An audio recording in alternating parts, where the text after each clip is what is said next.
남편이 내가 아닌 누군가와 관계를 맺고 있다니 정말 피가 거꾸로 솟고 우라통이 치밀어 오를 텐데요. 그렇다 할지라도 잠시만 꾹 참고 응징을 위해서는 더 이성적이고 전략적으로 접근을 하셔야 합니다.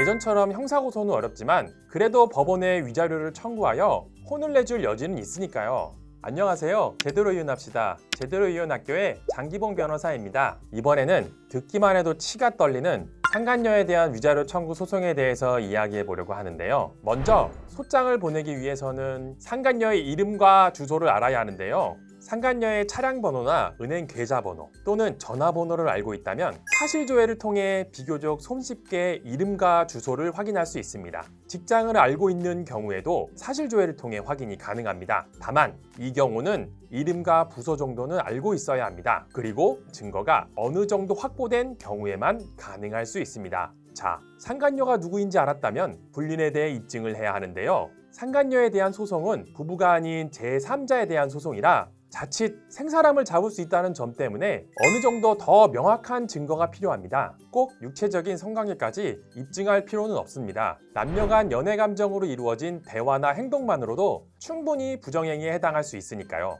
하지만 더 깊은 관계를 입증하는 경우 위자료를 받을 확률이나 액수가 높아질 수 있으니 가능하다면 그와 관련된 입증 자료를 최대한 확보하는 것이 좋습니다. 예를 들면 블랙박스나 메시지, 녹음 등을 가지고 추적해서 둘이 함께 간 모텔의 CCTV를 확보할 수 있다면 정말 좋겠죠? 이때 법원의 증거보전 절차가 매우 유용하게 활용될 수 있으니 전문 변호사와 상의하고 진행하실 것을 추천드립니다. 다음으로 의외로 많은 분들이 놓치시는 부분이 있어요. 바로 상간녀가 여러분의 남편이 유부남이라는 사실을 알고 있었다는 점을 입증하는 것이죠. 내 남편이랑 그렇고 그런 관계를 가졌으니 당연히 불륜녀가 되는 거 아닌가요? 잘 알아보고 사귀어야 하는 거 아닌가요? 누가 봐도 유부남인데? 라고들 하시는데 아닐 수도 있는 거니까요. 실제로 소송을 진행하면 상대방으로부터 적지 않게 오는 대답이 기혼자인지 몰랐다고 하는 것입니다. 남편이 총각행세를 해서 자기도 속았다는 거죠. 이것이 문제가 되어 청구가 기각되기도 하고요. 따라서 처음부터 불륜뿐만 아니라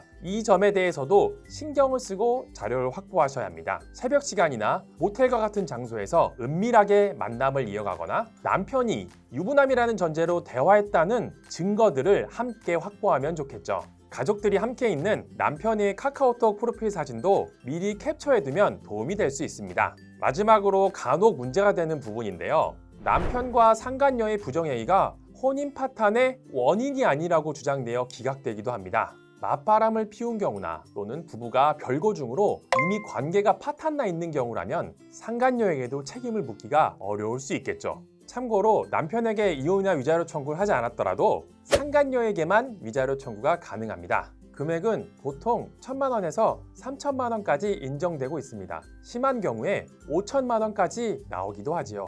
오늘은 상간녀에게 위자료를 청구하는 소송에 대해 알아보았는데요. 배우자에게 상간녀가 있다는 것을 알게 되면 심적으로 많이 힘들 수 있습니다. 물론 위자료가 쉽게 인정되는 경우도 있지만 상간녀의 강한 저항에 부딪혀 치열하게 다투어지는 경우가 많이 있으므로 마음을 단단히 먹고 만반의 준비를 할 필요가 있습니다. 오늘은 이 정도로 마치고요. 다음에 더 좋고 유익한 내용으로 찾아뵙도록 하겠습니다. 제대로 이혼학교 장기봉 변호사였습니다. 감사합니다.